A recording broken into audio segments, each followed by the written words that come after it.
Hey guys, it's Jeremy here at Metal Music Meltdown, back with another video. What we got for today, guys, is going to be an album ranking. I haven't done one of these on the channel in about 2 months. I think the last band we did was Ghost, and I know it's been a while since I posted. Well, by a while I mean 5 or 6 days.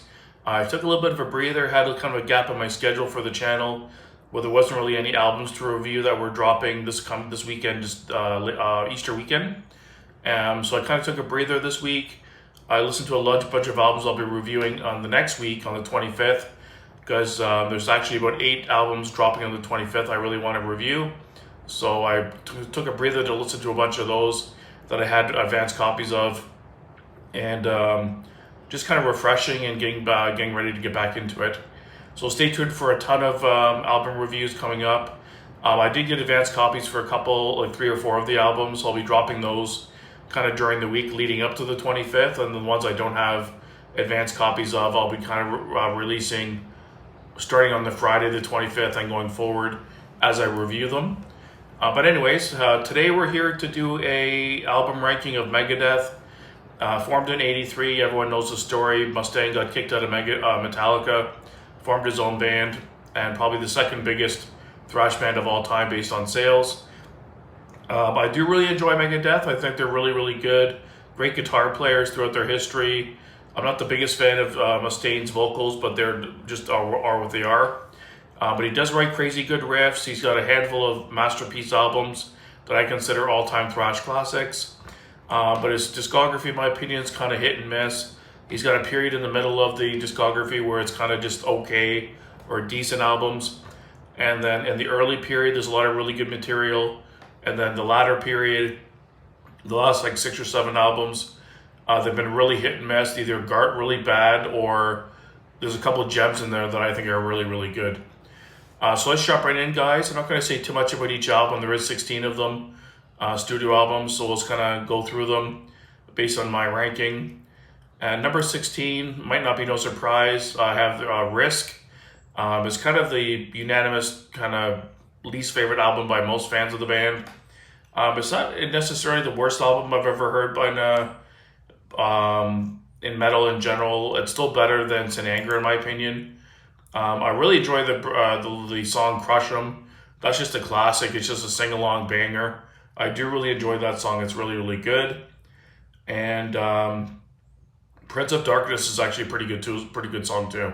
But outside of that, the rest is kind of boring and uninspired, and I don't really like it at all. I don't really listen to it, but the 2 songs I enjoy, and that's about it.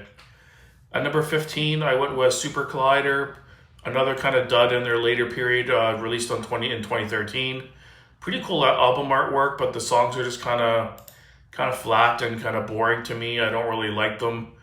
I do have this on CD, but I don't know. I just never go back to it. I don't find any of the songs to be super memorable. The riffs weren't as good as previous albums, and I don't know, just it kind of there, but I don't really like it. At number 14, I have their most recent album, The Sick, the Dying, and the Dead. That might be shocking to some people. I know a lot of people really enjoy this album. I was kind of disappointed, to be honest with you. I, again, found it a little flat.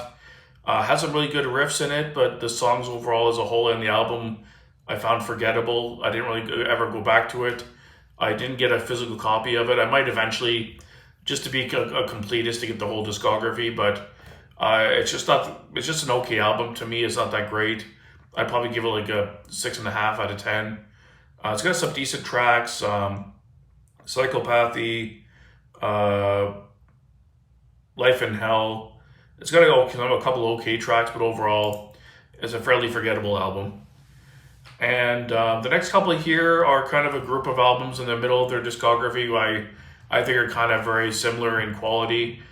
Pretty decent albums, but splitting hairs, picking one over the other. So I kind of just put them in this section of my rating. So at number 13, I went with The World Needs a Hero. Cool artwork on this one, really gory artwork. I always thought that was cool. Standard tracks. Motorcycle was really cool. Disconnect was a pretty cool song. Promises was a nice song as well. Just a decent album from Megadeth. Kind of one of their mediocre albums in my opinion.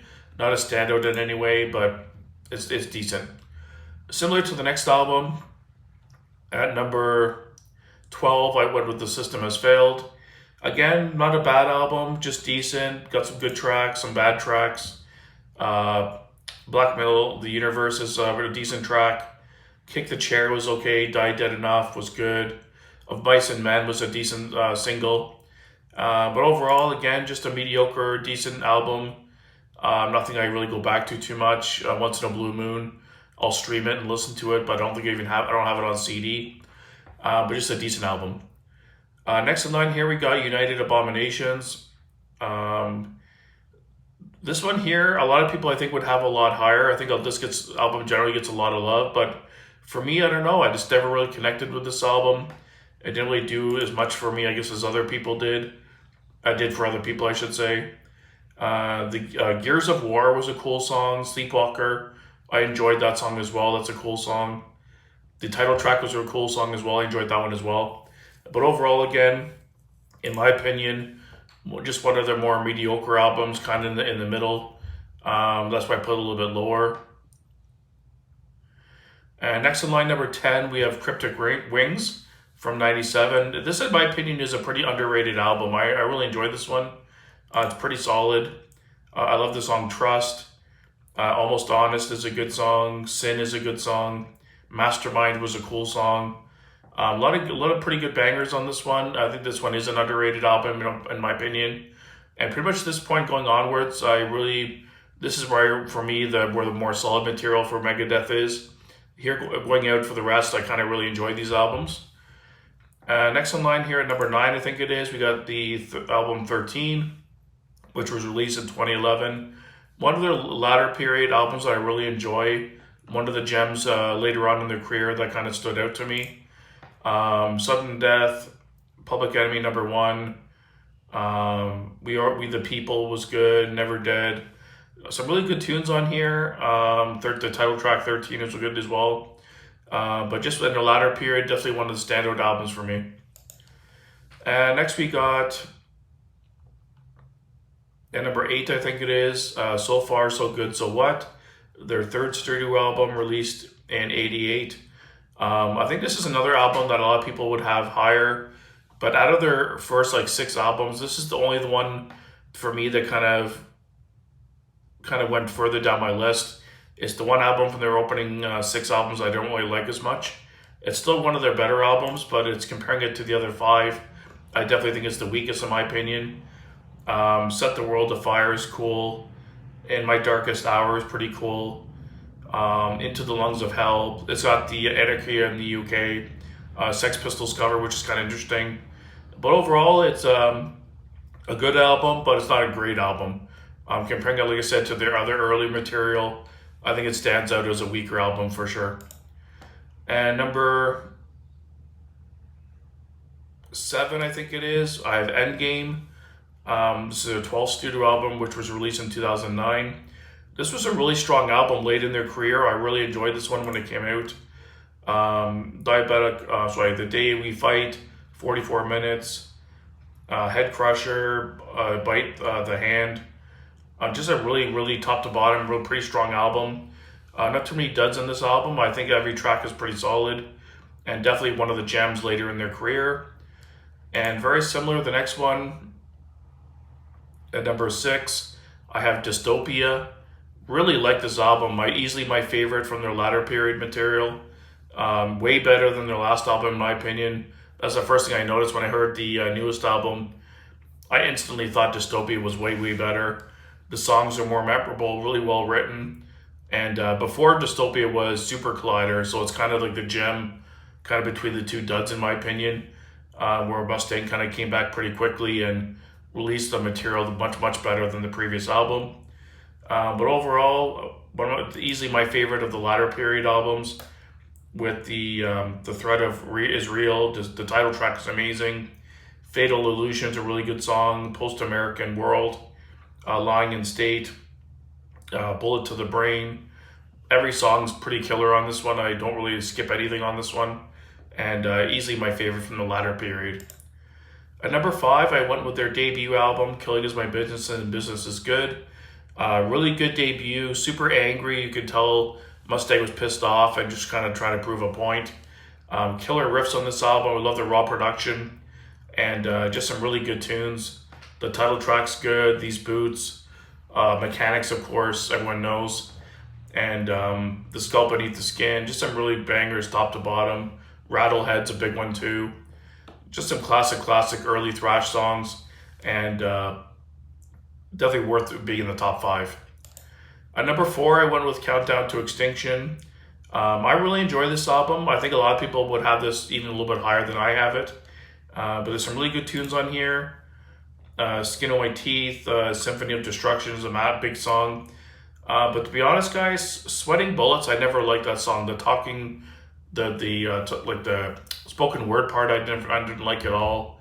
And I find Mustang's vocals on that album, on that song, to be super squealy and kind of annoying, to be honest.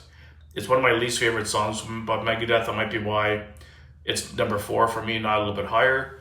But otherwise, the rest of the album is pretty killer. Great riffs from all the guitarists across the board. The songs generally are memorable and really well written.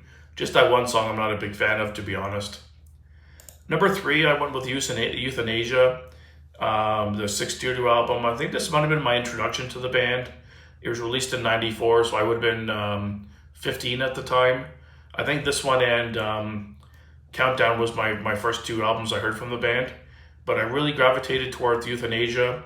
It's got some of my favorite Megadeth songs of all time, with Train of Consequences and Addicted to Chaos, Reckoning Day. The first 3 songs are my 3 favorite from the album.